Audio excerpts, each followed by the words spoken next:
Hi, this is Richard Blade, and you're listening to the Blue Zone Podcast Network as it presents Permanent Record, an in-depth look at the classic albums of the 70s and 80s, albums which have earned a permanent place of honor, both in our hearts and in our record collections.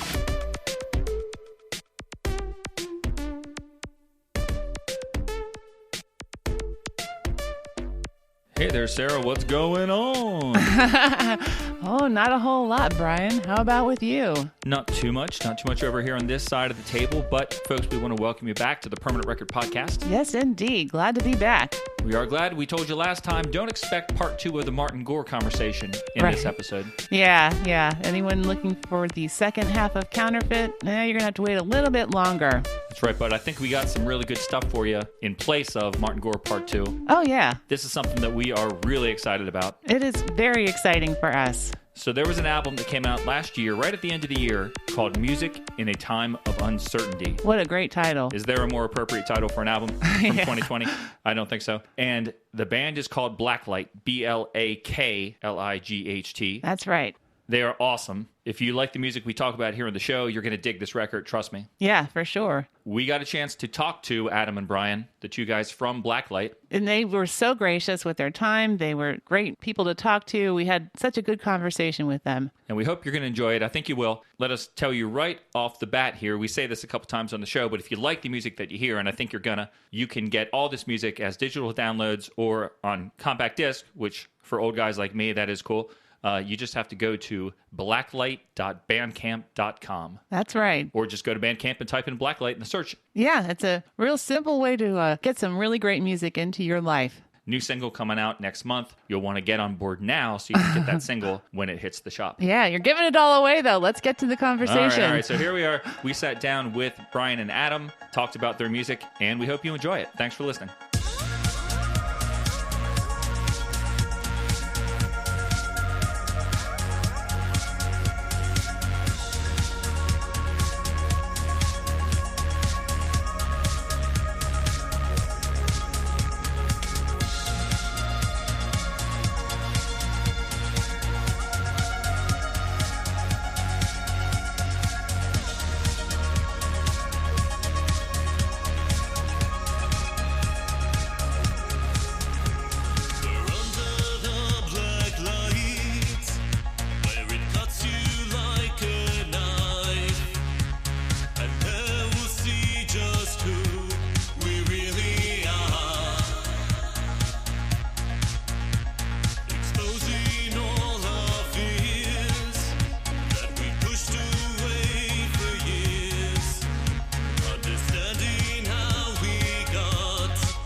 All right, so we are really, really excited. We talked about this band just a few weeks ago. Right. We've been playing their CD a lot around the house.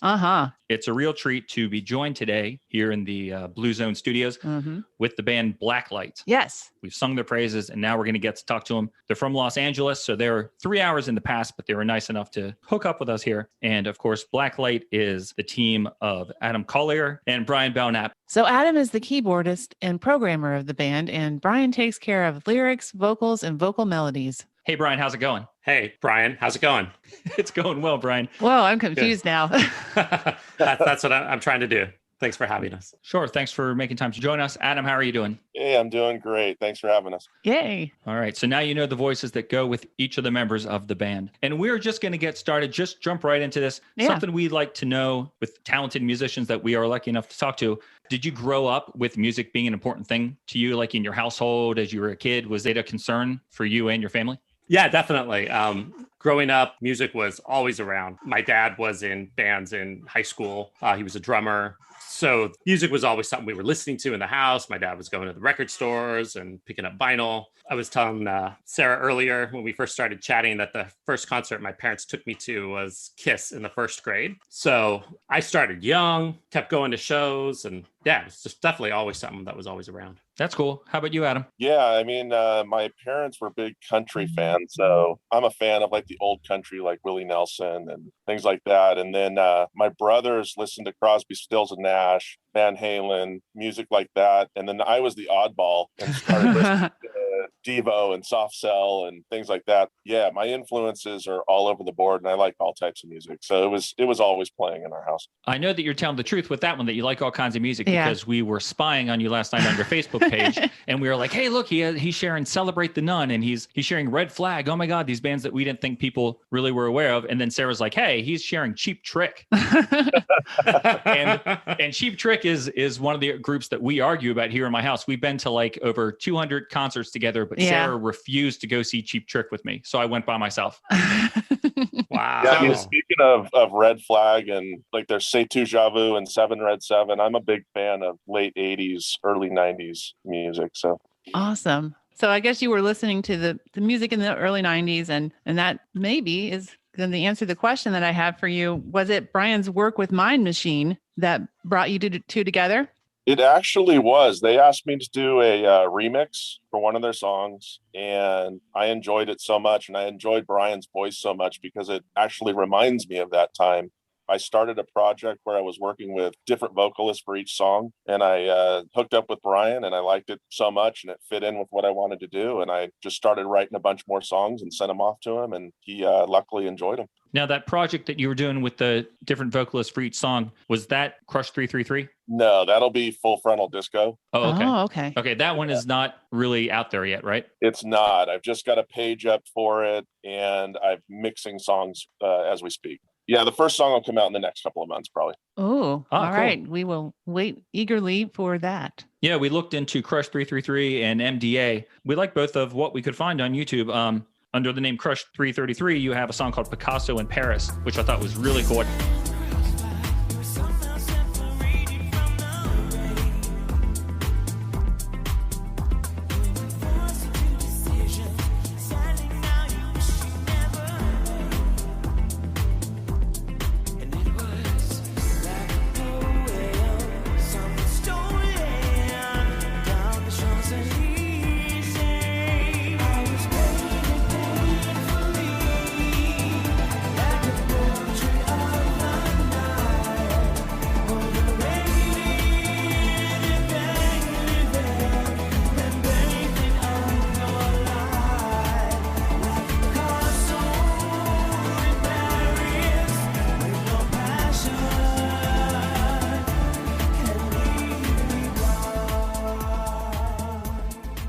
Had like a very Nile Rodgers style guitar to it that I thought was pretty funky and cool. Not at all what I expected to hear from you, just based on what I knew from Blaklight, but I really like that song. Is there an album available for that group? I just saw a few songs. Yeah, we have a Bandcamp page. We actually started working in that band in the early 90s. So there's 5 or 6 albums up on Bandcamp. Oh, great. Cool. And then that's we're lucky enough, the guitarist, his name is Pano Cormelis. He actually is recording guitar on some of our songs too. Blaklight songs. I saw that name in the liner notes. You mentioned Bandcamp. I should have said right out of the gate here, you could do yourself a big favor and click over to blaklight.bandcamp.com, which is where you want to go to pick up either digital downloads or physical releases, because these guys have actual CDs available. That's what I've been getting. And if you just go to www.blaklightband.com, that is like the central hub to get you to all their social media, the Bandcamp site. If you remember one thing out of this conversation, it's www.blaklightband.com, because that will take you where you need to be. And make sure you spell Blaklight without a C. Yeah, I was going to bring that up. It is B-L-A-K. No C's here. Yeah, no C's here. For Mind Machine, we were trying to just learn a little bit about them because they were a new band to us. It seems like this compilation that sort of sparked the connection between you guys came out many years after the band was actually releasing material, right? Yeah, Mind Machine was actually a band my buddy Brian Olson and I started back in high school when we were 16. Just who the hell do you think you are? It's my self-respect you have no respect for. Are you gonna try to hunt me down if I try to walk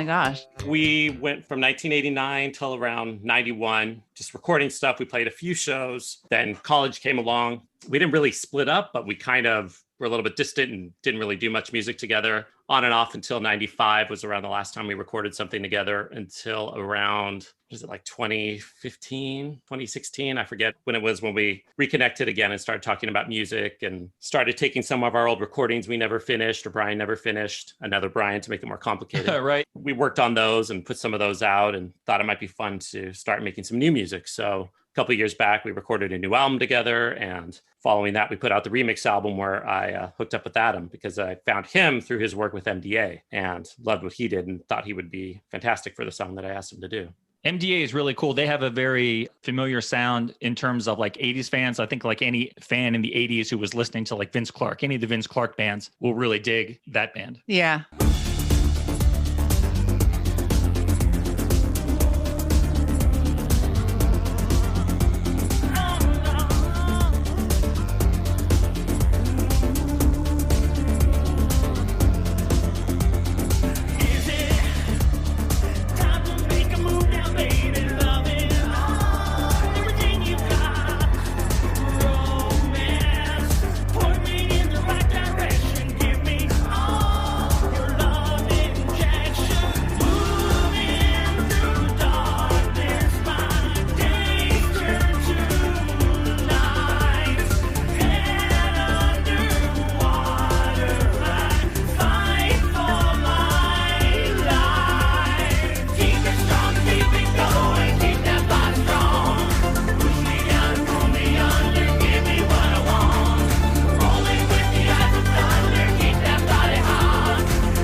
We've got something for everybody between the two of us. Yeah. Yeah, I think you're right. And then the Kiss covers band we're going to start too. That's right. Oh my gosh. Yeah. So is Mind Machine still active? Yep. We just Okay. put out an EP at the end of last year called Saying Sorry, which is actually some old tracks that we re-recorded. We had planned on playing some live shows, which were going to be our first in like 30 years earlier last year, but that fell apart. So this EP was supposed to be like what we were going to, bring with us when we played some shows. So that didn't happen. So we put it out anyway. And then now we're working on some new material for hopefully at least a couple singles this year, possibly an album if things go right. Cool. Now we played some of Movement, the very best of Mind Machine, 1990 to 95. That's what we were listening to. Yeah. The last couple nights. I wanted to ask you, is Brian Olson like a huge fan of Depeche Mode's Speak and Spell album? Oh yeah. He's like Adam, where his music tastes are all over the map, but his main focus is synth music, particularly Depeche and all that kind of stuff. Okay. I could really hear that. One thing that I was surprised to hear is that you singing on Face the Nation. Yeah, that's me. That's from a very long time ago.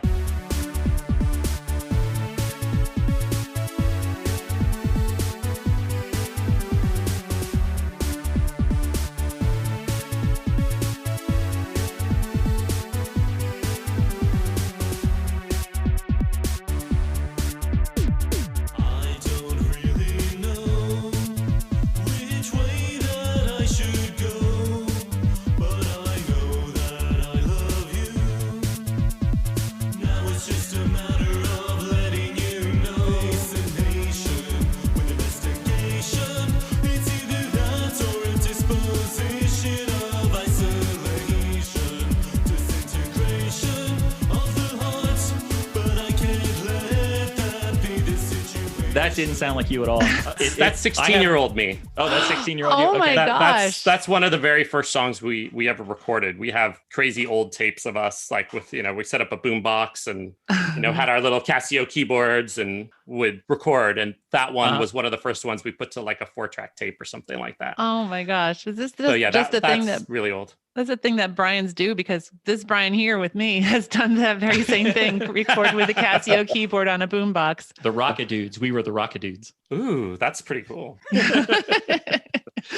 I was just surprised by that one song in particular because it didn't fit with my dark wave mental sonic image that I have of you. I was like, he sounds like little Davey Gahan. If you listen on that Saying Sorry EP that we put out last year, we actually re-recorded that song again. Oh, So you wow. can hear old me singing it, but it's still the same jolly, happy song that it was.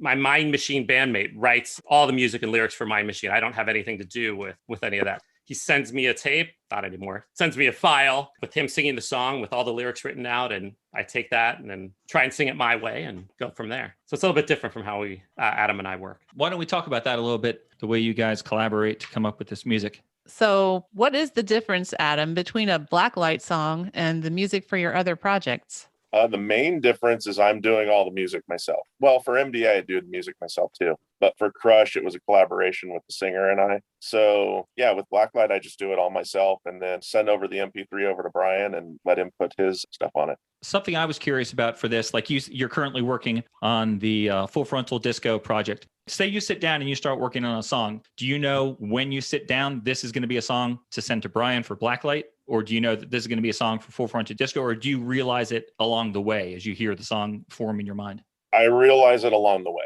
Luckily, though, with Blaklight, they'll come in spurts of 2 or 3 songs at a time. And then I'll just start working on them at the same time and send them all over to Brian. And if he doesn't like them, then I rework them and use them for something else. That's interesting. I wonder why that is. I wonder why they come in groups of 2 or 3. It's just easy to work with him. His voice, his lyrics, his melody.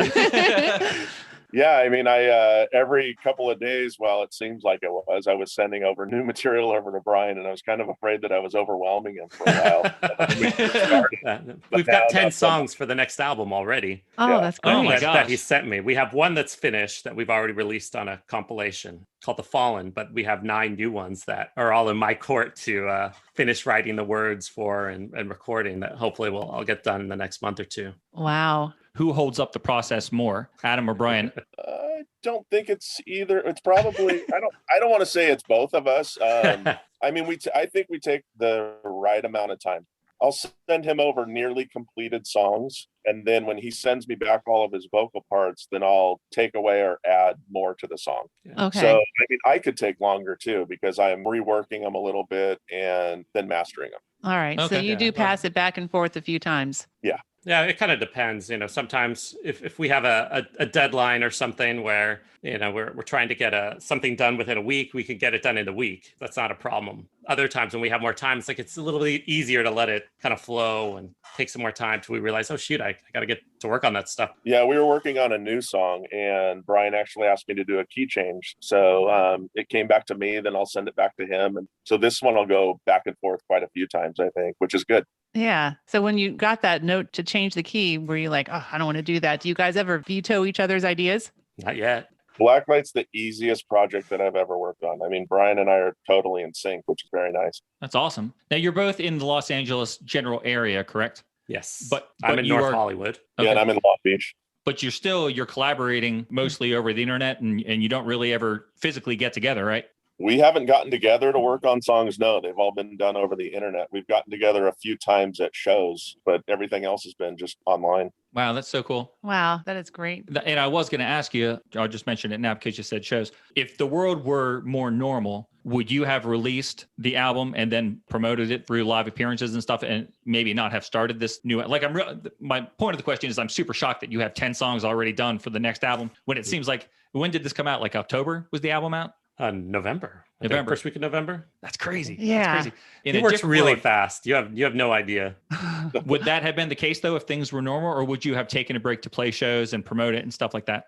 I'm always writing, so Right. I think it still would have gone the same way. Mhm. What do you think, Brian? Yeah, I mean, I agree. I don't think we would have embarked on a worldwide tour across the country or anything like that, or across the globe. A few shows in the area, maybe. We've talked about doing shows eventually when the time comes that Right. that's allowed, but I don't think it would have changed anything either. Yeah, I'd like to repeat like the Beatles format and release 5 or 6 albums a year. Oh my gosh. That's ambitious. Not that many, but 2 or I'll 3. see what I could do. No pressure, Brian. there's so much music out there that I think you have to stay on top. Yeah. So that's why I like to release a bunch of stuff. But again, it's just easy working with Brian, and the songs all just came for the new album. That's great. Yeah, we've got releases set for the next, I don't know how many months. I like a lot of schedules, so I'm always at them like, hey, let's do something this month and this month and this month and this month. So we've got something every month coming up, until the Hey, next album's out. So Wow. Yeah. That's great for all of us to look forward to. That's right. And anything that you release is going to be available at that Bandcamp page that we mentioned, right? That'll be the Yes. hub for if somebody wants it. oh yeah, definitely. Cool. Now, this is a question I'm sure you've been asked a number of times, so I'll beg your forgiveness. We just mentioned the album came out in November of last year. Is that title, Music in a Time of Uncertainty, is that a result of working together and writing these songs in the time of COVID? Now, the album definitely wouldn't have been titled that, and the album covers wouldn't have been the same either. Correct me if I'm wrong, Brian, but I think we started in February. Yep. So it was right when the whole thing started. And I think the album title came in March or April, if I'm right. I think so. Yeah, I think maybe April. Yeah, by March or April, we maybe were like 2 or 3 songs into it, I think. That's crazy. I think Isolation may have been like number 3 or 4. So you guys get together in February, like just a couple of weeks before all the craziness starts.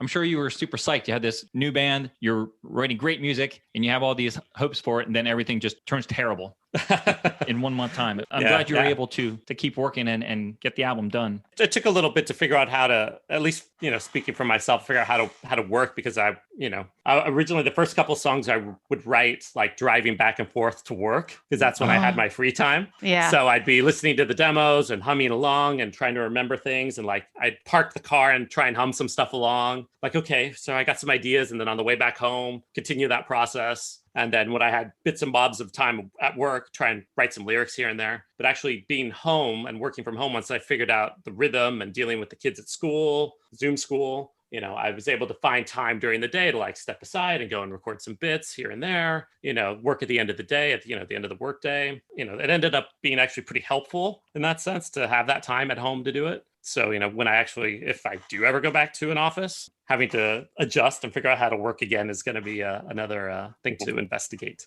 Yeah, I can understand that. I can't imagine writing songs in that manner. When I saw you guys did an interview with sideline.com, Brian, you mentioned that this is the first time you've actually taken on the responsibility of writing vocal melodies and working like this. Yeah. So it's the first time you're doing this, and you're doing it while you're driving your car in stolen minutes between classes. That's crazy to me. That's how I record mostly too. I mean, I don't have a dedicated studio. I'm in the kids' playroom on the floor in a corner with a laptop and a microphone in front of me, Wow. While the kids are in the other room at school, like, Dad, I need help with this. Or, coming in to tell me, can you cook me lunch? I'm like, sure. Okay. Hold on. Wow. Oh, wait, I got to go to work, trying to balance that. So I don't really know any different. I'm not used to setting aside time to do it. As much as you like planning and scheduling, that's really interesting to hear. Yeah, I mean, with Mind Machine, the first couple things we did, I used to plan it at night. So I'd wait till everyone went to sleep and the wife was asleep, and I'd come to the playroom corner and try and work. And it was just, I was tired and I didn't feel like I was, doing my best work. So, I tried to find times during the day now, and it actually, I think it works a lot better, and I feel a lot healthier trying to do that rather than staying up till 2 a.m, 3 a.m, trying to record stuff. What's cool too is Brian told me that he hadn't written lyrics since high school. You could never tell. I mean, there's some really bad ones out there. Not a lot. I think there's a couple on the Movement release you mentioned that I wrote the lyrics for. What I used to do when I was 16 is I would take like The Cure's Disintegration, and I'd open up the CD booklet and I'd look for all the words I liked, and I would write them all down, and then I'd try to organize them and be like, oh, I'm going to write a song like this. So I just stole all of Robert Smith's beautiful words and try to make them my own. Almost like the cut-up technique, huh? A little bit. That's cool. Wow, that's pretty clever. Desperate. Or clever. One or the other. Kind of hand let's in go hand. with clever. Let's give yourself some credit here. Standing close to the edge, under the screen, no one to blame. We are left to hide. Close your eyes to the fear. Ignore the sin. Please let me in. Let me see your mind.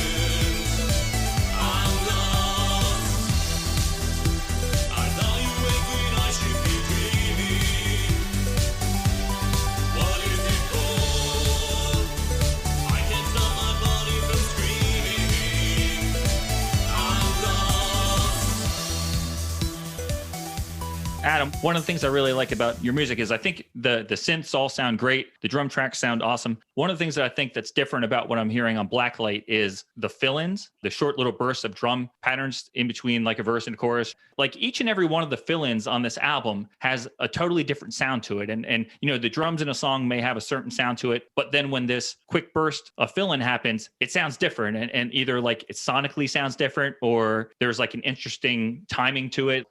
Do you actually work on each and every one of those little fill-in bursts to make sure they sound that good? Some of them are happy accidents, but I mean, my secret is that I'll listen to jazz or I'll listen to R&B, and I don't want the typical synth fills. Okay. And so I'll put a jazz fill in there, or I'll put an R&B fill or something like that in there. So that's actually my secret. Oh, I like that. You'll trip me up. I'll be like ready to go boom, boom, boom, and you'll do something like boom, boom, boom, or what? No, but it's great. It's a great surprise. I love it. I like those a lot too. I know it sounds so good. That was one of the first things I noticed. The two things that I noticed the first time I listened to the first time I listened to the CD when I had the actual physical CD, the fill-ins I thought were awesome, and I was like, how is he getting so many clever bits in here? And I love how many times on the vocals you're singing like the main chorus or verse, and then underneath it, you come in with a total different vocal line. And I was just like, this guy's doing it for like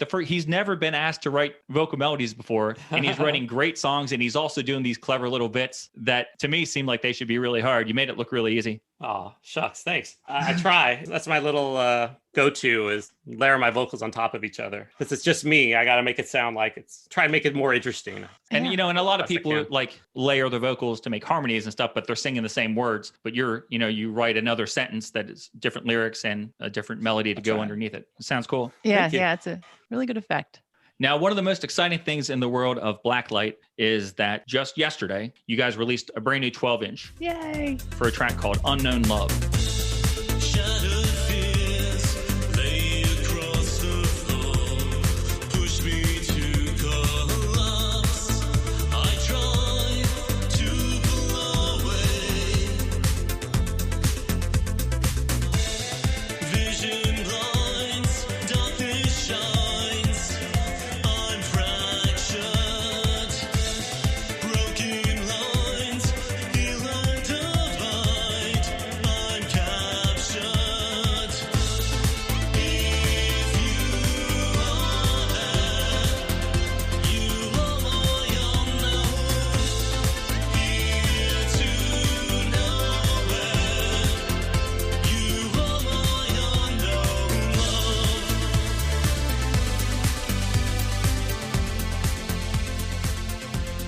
This is my favorite song on the album. I was really happy it got the remix treatment. And I was sort of surprised because this actually was released as like a regular 2-song kind of 7-inch single back in October. What was it that made the long delay between the 7-inch and the 12-inch? I think we were trying to finish the album after Unknown Love came out. So we had to get that done, and we realized we still hadn't done remixes for Isolation. And so we were like, okay, do we start putting out the remixes for those singles now and push the album to, 2021, or put out the album now and do the remixes later? So we kind of went with that plan to get the album out as soon as possible and then kind of circle back to the remixes. Yeah, and I think it's morphed into now where we'll release a single with a B-side and then follow it up with the remix album. Yeah. Okay. That's cool. And we do want to talk to you about the B-sides, hopefully, if we have time here at the end. Because you have excellent taste in B-sides.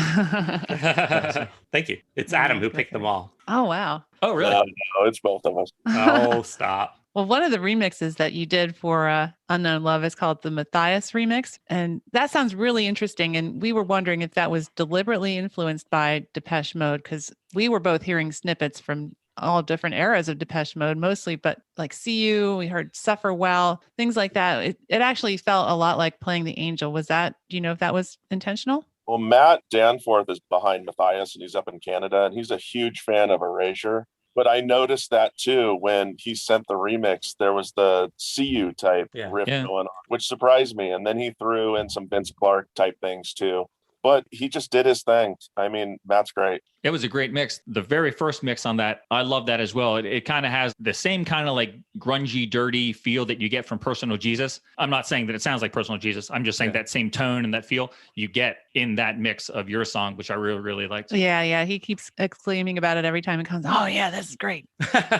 I mean, I like them all, but I am really have a soft spot for that one. I like that electro glam, stompy, dirty kind of sound. When I asked Kyle and Miles from Night out in Texas to do the remix, I had no idea what kind of mix they would turn back to me. I know they work a lot with guitars, but they have some synths, so I wasn't sure. And then they sent that back, and I just thought it was awesome. Yeah, everybody surprised me with their mixes. They're all phenomenal. Yeah, it's a really good. I still call them 12-inch. Can I call it a 12-inch? It's a really good 12-inch. Oh yeah. I'd love to put an actual 12-inch out there if we could afford it. That must be so much fun when you ask someone to do a remix and you wait for it to come back. You don't know what you're going to get, and hopefully every time you're pleasantly surprised. Yeah, we have been so far. I mean, that's through the remixes has how we met Vaughn, who did our remix for Isolation, was through listening to your podcast and hearing the interview with Vaughn and Rob. And that's how I reached out to him, and getting to meet all these, awesome musicians and making friends with all of them and collaborating is awesome. Yeah, we were like patting ourselves on the back and feeling really proud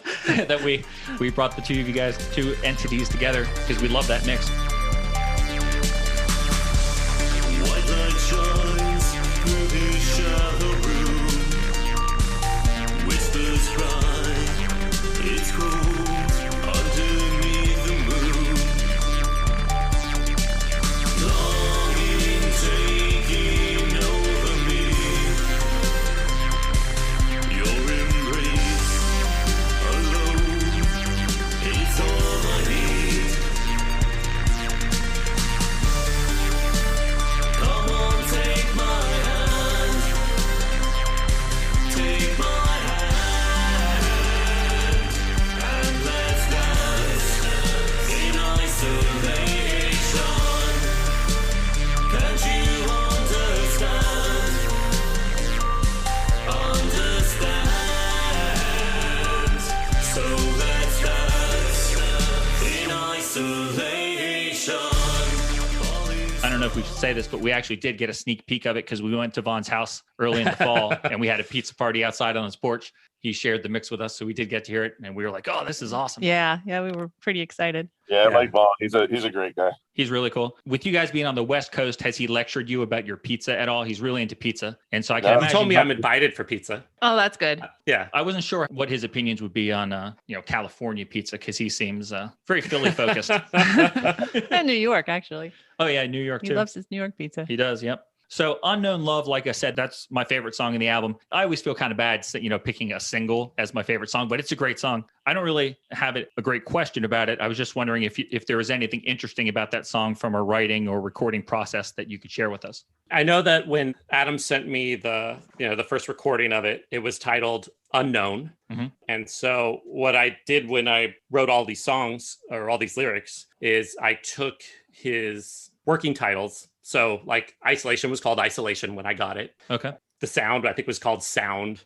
Under the Blaklight was called Blaklight, and so on. So they were all kind of similar. So I took Unknown and like, what am I going to sing about Unknown? Just to kind of give myself some sort of jumping off point, on where I'd start writing. Yeah, I think I came up with a chorus pretty quickly without getting into what it's about. I mean, it's kind of about people who may think they're in a relationship with someone that they don't necessarily know. It doesn't have to be a romantic relationship or a sexual relationship. It could be a friendship or something that you think you have with someone that may or may not be what it actually is, if that makes any sense at all. Mm-hmm. Yeah. Oh, yeah, sure. That's very interesting. Thanks for Try sharing and that. keep it vague. Yeah. Right. That way there's a better chance it will connect with somebody. If it's too specific, then it won't apply to some people. Yeah, definitely. No, I mean, like with a lot of the songs, I get asked a lot, is it all written about being at home? Is it all about COVID? I mean, everything was been inspired by the things that were happening, socially, politically. COVID, all of that stuff has an impact on the things that I wrote for the album. Mm-hmm.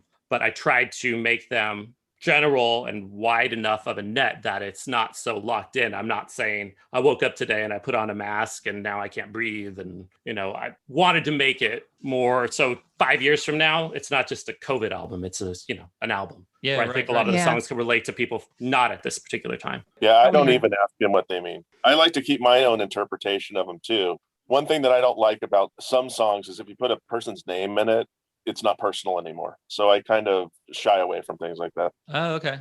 Well, let me ask you this, Adam. Like, what was it about that particular song that made you write the word unknown on it before you sent it to him? I don't know, to tell you the truth. I'm writing the song, and when I get done with it, or I'm maybe halfway through the song, a word pops in my head and I just go with it. Oh, wow. Yeah, it's like how I put the songs together too. I hardly ever change sounds. I just feel like the sound came to me for a reason. I'm going to go with it. So I work kind of odd. It seems to work well, though. And I'm pretty much the same way with vocal melodies too. I try to stick with what I come up with first and not try and spend too much time on it, because I'll start wanting to change it or think that I could do something better. So I kind of 9 out of 10 times I'll stick with it unless for some reason it's not working. I don't know. I just feel like it can get too hung up on it and it will take too long. Yeah. Right. And you We end got up stuff to do. forgetting if you change it too much anyway. I think the Yeah. original one is probably what sticks with you anyway. And you'll probably Definitely. gravitate towards that. Yeah, it'll happen because I'll keep hearing the song and I'll have the old melody in my head and I just can't get it out. Like, Yeah. I know with the song Last Chance, I was trying to change the melody in the verse for the longest time and I couldn't come up with something other than what I already had. I think it was at least 2 months that I had it and I wanted to change it, but I just couldn't. So I went with it and I ended up being really happy with it. Yeah, and Brian made a good point. You get stuck sometimes, and I think that's why I also go with just my gut feeling. Okay.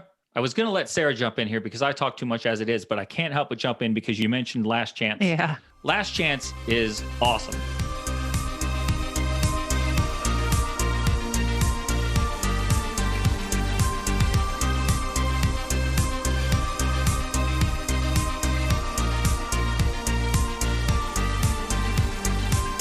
Now's the time you must decide. We can't fix what's splintered inside, but we tried. Push me in and pull me out, then we'll see what it's all about. There's no doubt. Please tell me how we go back where it began. Please show me how we are planting what we have.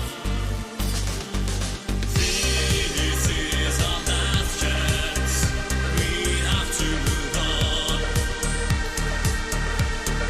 Torn into by stillness, split by our divine. A bunch of different sounds make up Blaklight, and some are kind of dark and some are kind of popish. And Last Chance to me is just like this amazingly joyous pop sound to it. It's like synth pop and it's great.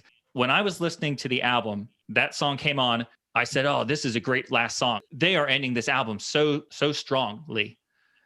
And then another song came on and I was like, oh my God, that was a perfect final song. Like, you know, Erasure, they end chorus with Home, and you guys must know the album Nightbird because we'll talk about why. I Bet You're Mad at Me is like, that album couldn't end with like any other song. And I was like, Last Chance, it could have been such a great closing song. He even has the word last in the title. I'm like, yeah, last. Right? So I just want to know, was it ever considered as a closing song? When you guys were setting the track listing, was it ever going to be the last song? Because to me, it just seems so perfect. Don't remember having a conversation about it, did we? I think you said, how does this, track listing look? I said, looks great. I think we talked about switching the first tracks, like putting This Lonely Night first, I think was the only thing we talked about. Yeah. And then we decided to stick with the Blaklight track at the beginning. But I think we always thought Lost was going to be last. Okay, Lost is a great song. Like when it gets going, I'm like, oh, I'm glad this is on the album because it's really cool. It's really upbeat and it's a great song. But I was just shocked when I heard it the first time because I thought that the album had ended. I think Last Chance, like the outro on that is one of my favorite things that Adam did. I love It's how awesome. It is. It's really I good. love that one. I love the drum fills in that one too. Also fantastic. That's one of my favorite sounding songs. Yeah. What we'll do is we'll send you an album with that as the last song. Oh, a special We version. can do that. Oh my gosh. Too That funny. would be great. You said you for a while had considered mixing up those first couple tracks. I'm glad the first four are what they are because those songs are all so strong. I seriously thought up until today, actually, that all four of those songs had been released. I thought for some reason Control had been released. And I was like, Control's coming next. Oh, is that the next song? Yay. Yes. Those you four get the first songs- scoop. nice. Exclusive. They're all amazingly strong and Thank you. they're all single worthy. I'm super excited that's the one that you're releasing next because I do love that one. Alone with myself tonight, I slip in and out of calm, I hear echoes in this empty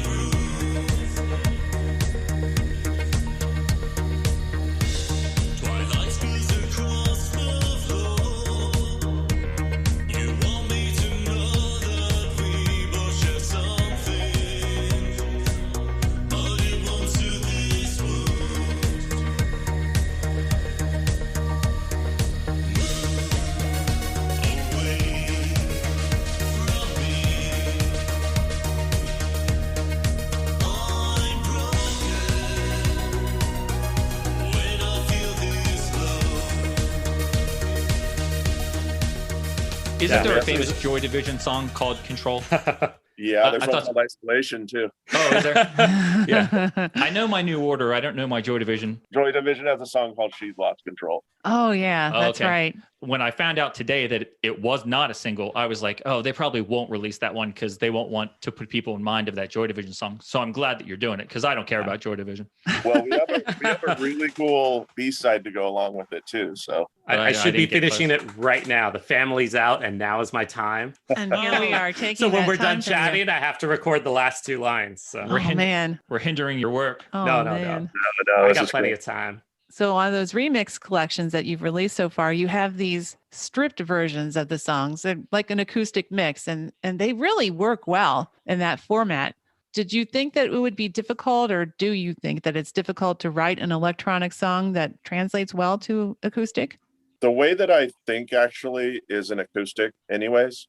I do play guitar as well, but on these tracks, I'm having Pano, who I mentioned earlier, play on these because he gets them done a little quicker than I do, and he has different ideas than I do. As I'm writing, I'm also playing them on my guitar too. So that's how I know they're good songs. If they're good acoustic, then they're going to be good translated into having more instrumentation. Yeah, I was just about to ask, have you ever started a song on an acoustic or a piano or something like rather than an electronic device? With other bands, I have. With Blaklight, it's actually started all electronic, and then I'll bring out the guitar and listen to how it sounds on that too. So, Oh, but that's Blaklight- interesting. Yeah, Blaklight starts all electronic. Vision blinds, darkness shines. I'm fractured. Broken lines, heal and divide. I'm captured. If you are there, you are my unknown. Here to nowhere. You are my unknown love.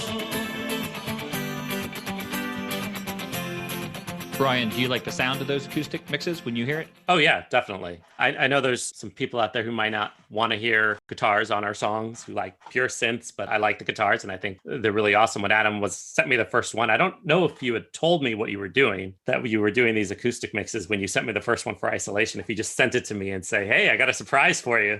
Yeah. And it sounded awesome. It does. I felt a little naked, a little like nothing to hide behind. It took some getting used to. I'm not completely comfortable hearing my voice that naked and pure, but I think they're really awesome versions, and I definitely got used to them. I like them. Yeah, I'm Yeah, a big fan of Crosby, Stills, and Nash, so I love acoustic versions of anything. Okay. Yeah, I thought I'd throw that at him and see what he thought.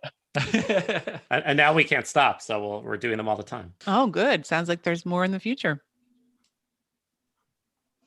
No one's giving anything away. Right? He said, I would like to hear one of Control, if that would be. Special request. Yeah. No, I think your wish will be granted. Oh, All right. boy. Oh, boy. Oh, boy. Hey, speaking of that guitar, what was it about the song Bittersweet? Bittersweet is a great pop song with some dark lyrics and a killer guitar part. And it stands out when you listen to the album because it's the one song that has a killer guitar part. What was it about Bittersweet in particular that when you were working on that, you said to yourself, Adam, this one out of all 10, this one needs guitar? Yesterday I trusted you, twist my head and I've been stung. One last time I cleanse myself, wipe the poison from your tongue. You can take away the scars you've made. Time won't wash away the stains won't fade. Don't you feel incomplete? Your kisses bittersweet, forgotten all the lies you told. Don't you feel obsolete? Your kisses bittersweet, no mercy for your tragic soul.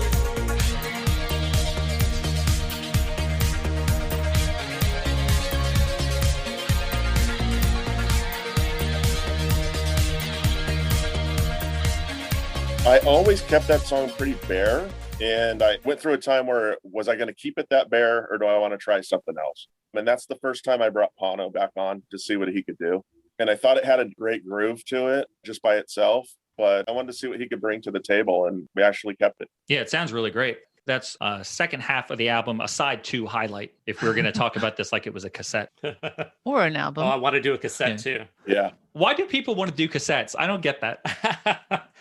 I don't know. I mean, my son is 12 and he was into cassettes for a good long while. Well, for as long as 12-year-olds can be, for about a year or so. Uh-huh. So, I found some of my old cassettes that I gave to him, and we were buying some, online. I know that they don't sound great, at least my, 30-year-old, 35-year-old cassettes that I have. But there's just some sort of cool factor about them that I really enjoy, that tangible thing. I mean, I don't really listen to CDs, but I'll buy them from time to time. If it's something collectible or really awesome that I want to have in my collection. Mm-hmm. And I kind of feel that same way about cassettes. Like, I bought the last Erasure album. I was like, I want to do something to support them. I'm never going to listen to the CD, so I'm going to buy the cassette and, look at my little cassette. And, made me happy, brought some joy to my life. So it has to go with that tangible thing too. You open it up and it's got so many folds in it with pictures and lyrics and things like that. It's cool to hold it in your hand, I think. Yeah, we can't get away from that in this household. We have all kinds of physical media still. Yeah. But having said that, I'm That trying to makes get sense. more into Bandcamp. Bandcamp is an awesome site. definitely. I mean, it gives us a direct connection to fans,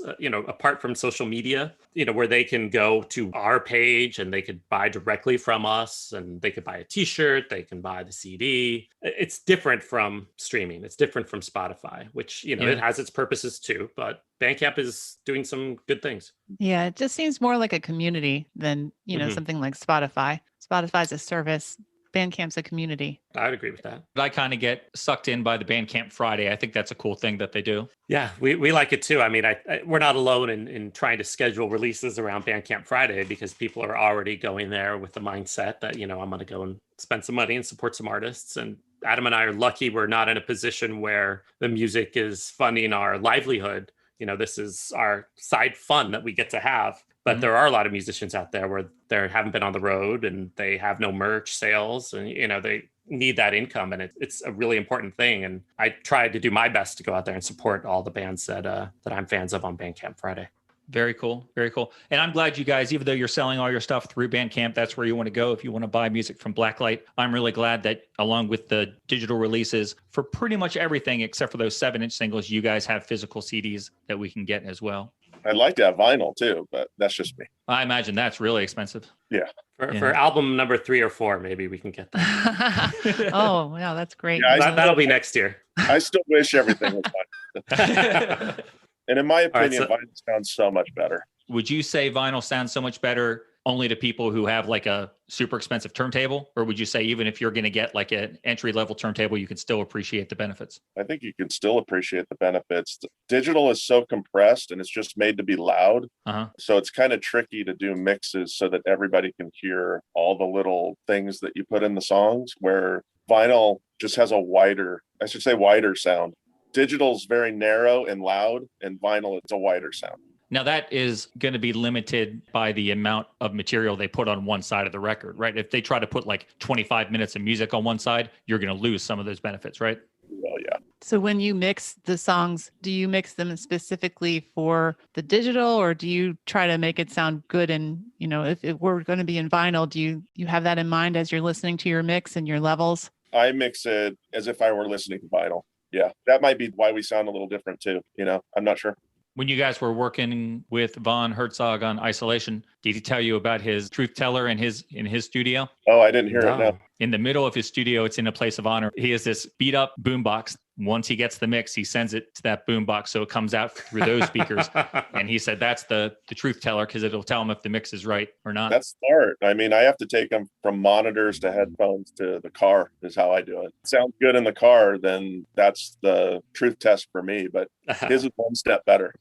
No, I like the car trick, because that can be a big difference. We take CDs. I still have a CD player in my car. Take a CD, put it in the car. It may sound completely different from when we're listening in the house. Yeah. So. Then I'll stream it from my phone through Bluetooth into the stereo. And you have to strive to make sure each sound that you have in the song can be heard. Like, even if it's just a little, like a little 3-note keyboard riff that just comes in, and you want to make sure someone can hear that and it's not buried by other synths. I can't imagine keeping all that straight. It must be so hard. Yeah, I mean, you just want to make sure that you don't keep everything in the middle. So you want to strategically move sounds into your left ear and right ear at different times to make sure that they're at different EQs and frequencies and things like that. I mean, it gets super technical at that point. It makes sense to you guys. I don't have to understand it. I just like listening to the music. Right. Honestly, it's as boring to me hearing about it as it is for me to explain it to you guys. So.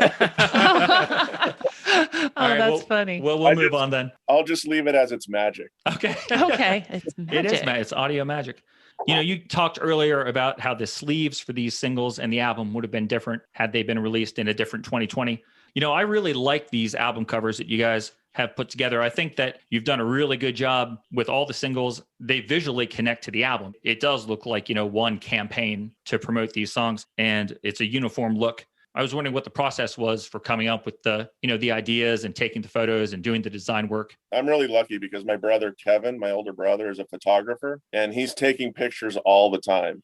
We actually go to his page and look for photos and then choose from those. Oh, really? So I got to give all credit to him for the images. Yep. They just happen to work. And then Brian found a image that my brother took for the Control single that's coming out that works perfectly too. And you just take the photos as is? They may be slightly cropped, but I think there may be an effect on the album cover on music in a time of uncertainty. I think there was an effect that we put on it maybe, but... You do some effects on some of them, I think. Yeah. Unknown Love we didn't do anything to, and the Control single we didn't do anything to other than crop them to fit into the dimensions. Okay. For Isolation single, I think Brian did a little bit of enhancement on that. Maybe. That's my favorite one. That's a real striking image. Another good fortune that you have, having a talented photographer at your fingertips. Is this like a mandatory skill for bands today, pretty much, to either know this stuff or know someone who does? I think it is. I mean, I think you have to be visually interesting along with your music because there's so much music out there. Mm-hmm. And take an example from Anton Corbin. He's a great photographer, and he did a lot of visuals for Depeche Mode. And I don't think that a band's face should be on any singles or albums. I just think you should have a great visual with it. On some of the reviews that we've gotten, that's something that has come out. The covers are great. For most bands, it is kind of lazy to just have a photo of yourself on the sleeve of a single or an album. Growing up, you know, the great covers like Broken Frame and Construction Time Again, Erasure, The Innocents, they're so much more clever than just, you know, a photo of Depeche Mode standing there looking cool. I think like for a band like Culture Club, if you have somebody that's as visually interesting as like Boy George or Pete Burns in Dead or Alive, I can't fault those bands for using the picture of the band because it's going to catch people's eye. Speaking of covers, can we talk about some of your cover songs that you guys have done? Because like we said, we think you have impeccable taste. Yeah, they are great choices. You have done David Bowie's Ashes to Ashes. You have done Fad Gadget's Lady Shave, and you have covered Erasure's song No Doubt from the album Nightbird. So how do you decide which ones you're going to do? Well, Fad Gadget was one that I had done previous to getting together with Brian, and I actually sang on it, and I was thinking about releasing it, and I think I sent it over to Brian, and he liked it.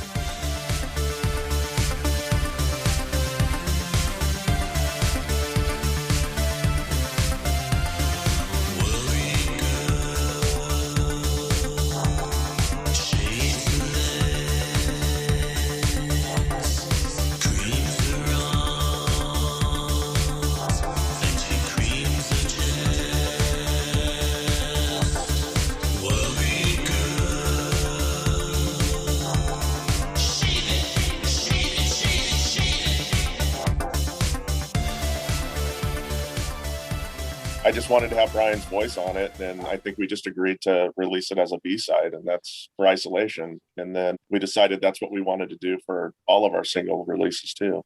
So I'm really happy that he sang on Lady. I thought your version was great. I felt a little out of my comfort zone, but I liked the challenge of trying to pull it off.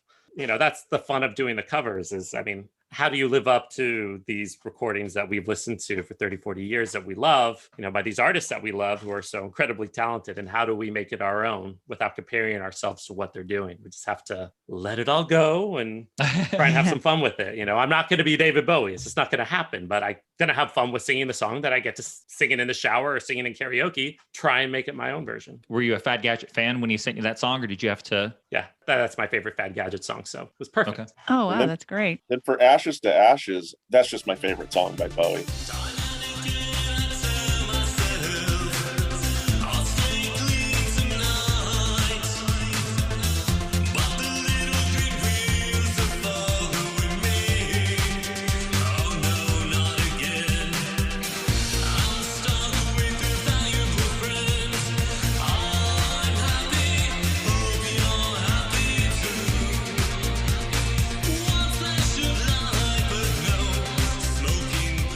I still remember being a kid and seeing that video for the first time and being freaked out by his clown look that he has in it. Yeah. Yeah. We may have thrown around a couple of other songs, It but did. It was something from Heathen. I forget which song though. Oh, that's great. Slow Burn, I think you suggested. Oh, Yeah, that's a great song. we did, yeah. And then we I went with think I that. said that was going to be too hard. Yeah, and then we just tried to make it our own. And I like that one a lot. I like that one a lot too. It's really cool. And you guys mentioned earlier you're working on a surprise fourth cover for the new single. We won't bug you about that. But I do want to ask you, I know that you did Erasure, no doubt, but I can't for the life of me remember where I have to go if I want to get that.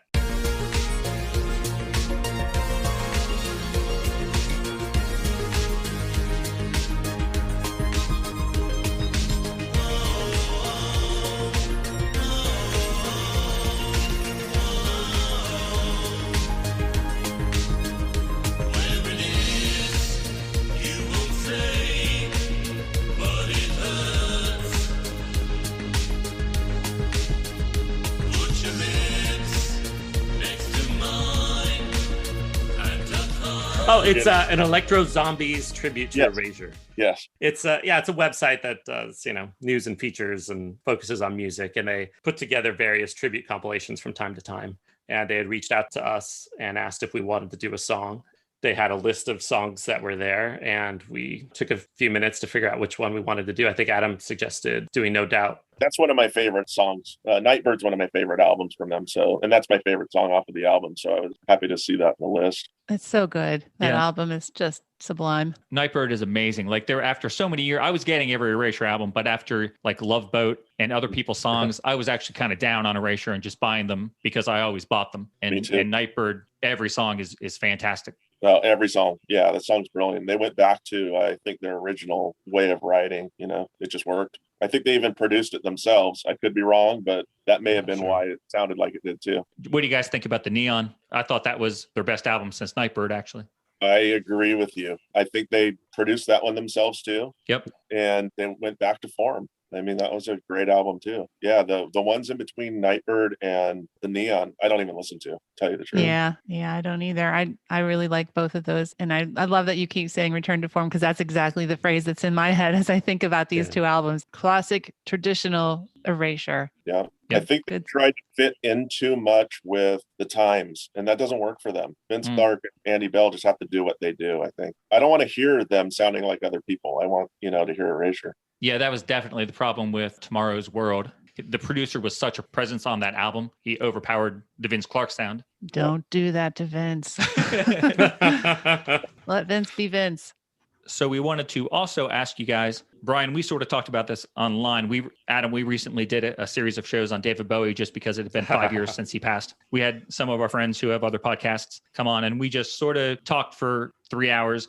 Each of us had a top 5 singles by Bowie and a top 5 albums by Bowie. So this is what your bandmate, Brian, said on social media. We asked him, hey, Brian, what are your 5 favorite Bowie albums? He said, for albums, Station to Station would probably be my top album pick, with Hunky Dory, Low, Lodger, Scary Monsters, and Super Creeps outside and Black Star filling out my more than top 5.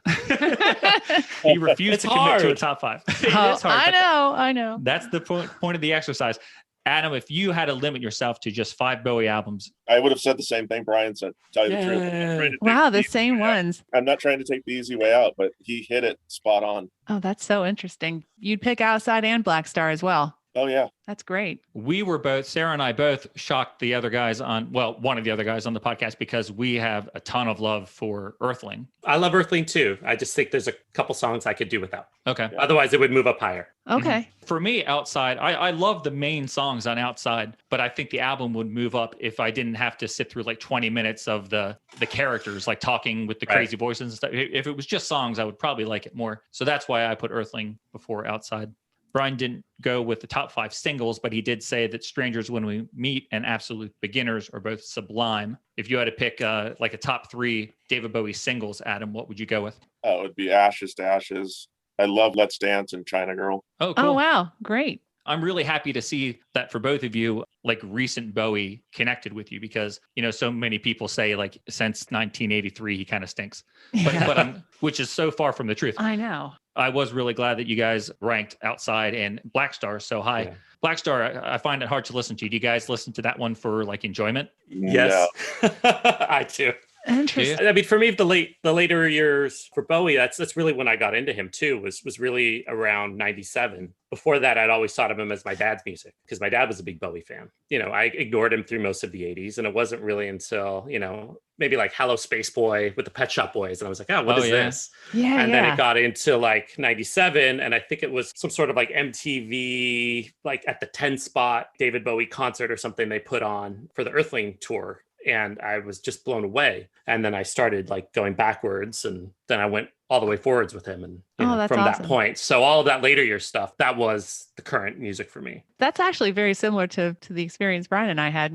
Birthling was the first album that came out after we kind of got into David Bowie. Mhm. And so that's why it kind of holds a special place in our hearts. And Brian was the one collecting, and he went backwards and then he went forwards. Yeah, I think I said no, I don't enjoy it. I wouldn't do it to enjoy. Yeah, I do listen to it to enjoy it because at the end he became his art, which was really cool. Yeah. Yeah, it's mind-boggling to think about the way that all played out. The album comes out on a Friday and he's gone on Sunday, and the album ends with "I can't give everything away." Yeah. Yeah. I have trouble. I can't listen to it very much at all just because it just is too sad. He walked the walk the whole way through, Hmm. He truly did. He's amazing. Yeah. Yeah, bye bye love. Hello, Space Boy. This chaos is killing me. Hello, Space Boy.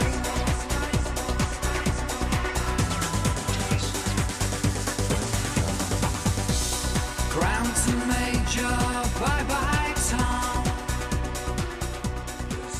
All right, well, why don't we finish up by taking it all the way back to the beginning, guys? What actually came first, the song Under the Blaklight or the name of the band?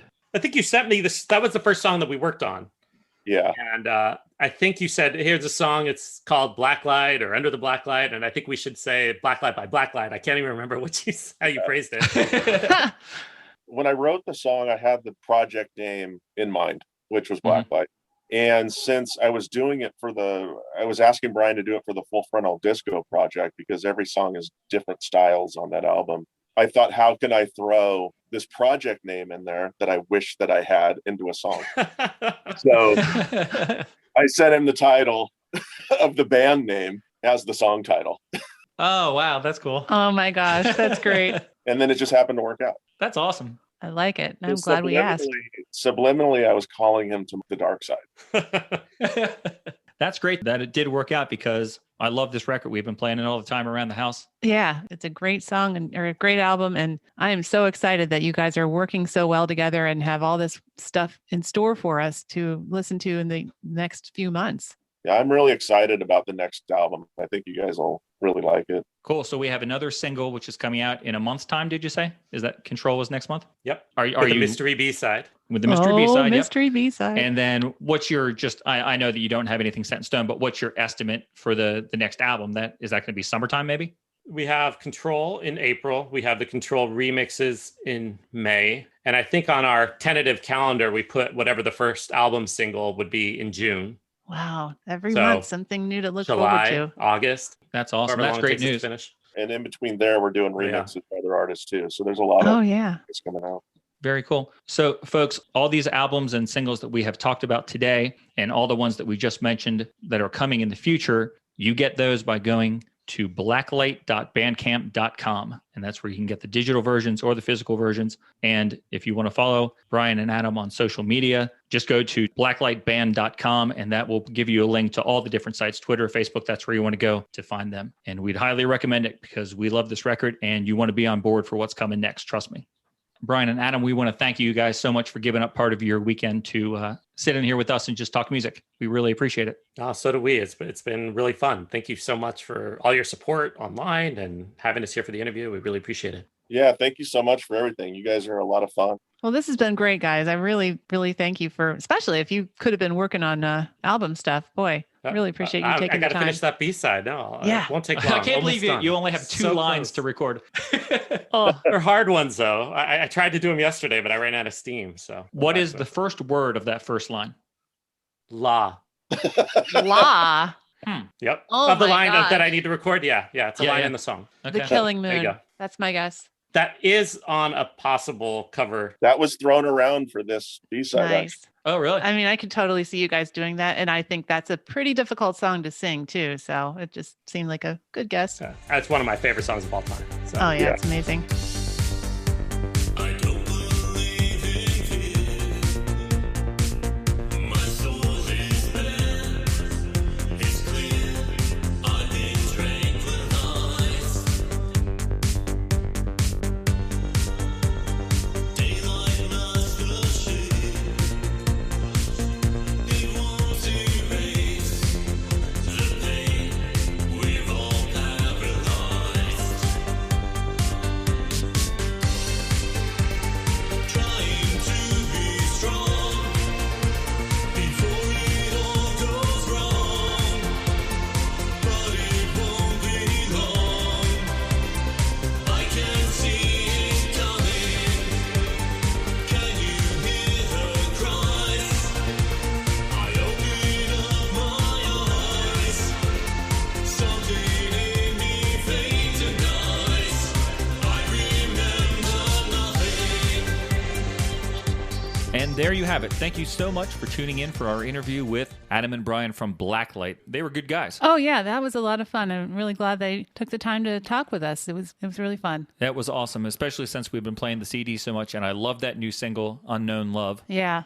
Let me tell you one more time, even though I hammered this point as often as I could, you can get the new single, all the forthcoming singles, everything at blaklight.bandcamp.com. That's where you want to go to get that music. And hopefully you dug it, because I put a lot of samples in there. And as I was putting them in there, I was like, I love all these songs. You picked some good samples, huh? I did. All right. Very good. Before we close, I need to say two things Okay. about the episode that you just listened to. First thing, don't write me and yell at me for not liking Joy Division. I didn't say anything bad about Joy Division. I just said I don't care about them, Okay. which is true. I wanted to just explain, speaking of Bandcamp, we talked about something called Bandcamp Friday. Oh, yeah, yeah. What that is the first Friday of each month, at least for the time being. There'll be one in April and there will be one in May. The first Friday of each month, if you go onto Bandcamp and buy music on that first Friday, Uh-huh. they waive their fees so the artists get the full Oh, monetary amount. okay. That's Oh, why a lot of groups release new things on that day, or really hype it up. Sure, So yeah. if you want to support any of the groups that you like that are on Bandcamp, we usually try to pick up a thing or two on Bandcamp Friday. That's the day you want to go. So there'll be one in April and one in May. Okay, that's very good to know. Thank you for explaining that. Sure thing. Say, I have a note as well. What's that, Sarah? Not really related to this episode, but to a future episode. Is that all right? Sure. Okay, good. We are still anxiously awaiting the big trivia competition between you and me, Oh, yeah. hosted by the Quizmaster. Oh, man, I love the Quizmaster. Oh, yeah, he's awesome. But we need questions. We need trivia to work with. So please send us your trivia questions. They will go directly to the Quizmaster. We will not see them in advance. And you can send them to prptrivia@gmail.com. Yeah, so hopefully we got a few in after the last episode, because we did mention it last time. I'll have to check with the Quizmaster, see how things are going. Yeah, We need the questions and the answers just to make yeah. it easy on the Quizmaster. that's right. Yeah, we need the answers. Yeah, send me the answers, right? Yeah, I'll send him the answers along with the questions so that he has everything he needs to make it a fun episode for us. And we thank you in advance for helping us put together a fun show. Yeah, I always enjoy those, probably because I win. I think we've split it now. I think you won one and I won one. No. Oh, well, I want to win. Yeah, this could be your year. Maybe you're usually under pressure because of your birthday. You're too focused on your birthday, so you Ooh. can't focus on trivia. Yeah. So this year it won't be your birthday. Maybe that'll help you. Right. I'm so much older and wiser now. Yeah, you are a lot older than me. Well, thanks, folks. Yeah, that's a good place to end it. We appreciate you tuning in. We appreciate Brian and Adam. Thanks for joining us. We had a good time. And we will see you guys in a week or two for part 2 of Martin Gore's Counterfeit EP. All right. Later.